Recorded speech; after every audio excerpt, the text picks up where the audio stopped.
Hi నమస్తే అండి, నేను మీ శ్రవంతి. వెల్కమ్ టు స్టావ్స్ వంటిల్లు ఛానల్. ఈరోజు మన ఛానల్లో ఎంతో టేస్టీగా ఉండే చికెన్ డ్రమ్ స్టిక్స్ ఎలా చేసుకోవాలో చూద్దాము. ముందుగా మన ఛానల్ చూస్తున్న వాళ్ళు please like the video, subscribe my channel అండి. చికెన్ డ్రమ్ స్టిక్ చేసుకోవడానికి ముందుగా మనం చికెన్ లెగ్ పీస్లను తీసుకోవాలి. వాటిని శుభ్రంగా కడిగి పక్కన పెట్టుకోవాలి. ఇప్పుడు ఒక బౌల్ తీసుకొని అందులో 1 స్పూన్ కారము, 1/2 స్పూన్ సాల్ట్, 1 స్పూన్ ధనియా పౌడర్,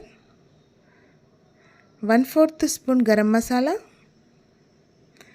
1 స్పూన్ అల్లం వెల్లుల్లి పేస్ట్, 2 స్పూన్ల నిమ్మరసం కూడా వేసుకోవాలి. అలాగే 3 స్పూన్ల పెరుగు కూడా వేసుకోవాలి. ఇప్పుడు కొద్దిగా పసుపు కూడా వేసుకోవాలి.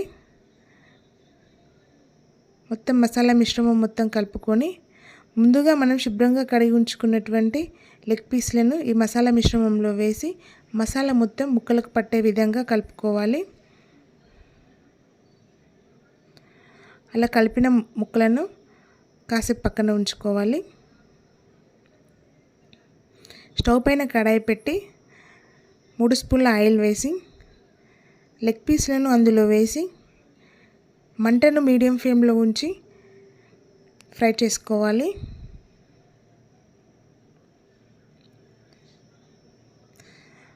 అలా ఒక సైడ్ ఫ్రై అయిన తర్వాత మరో సైడ్ తిప్పుకోవాలి. అదేవిధంగా 4 సైడ్లు ఫ్రై చేసుకోవాలి.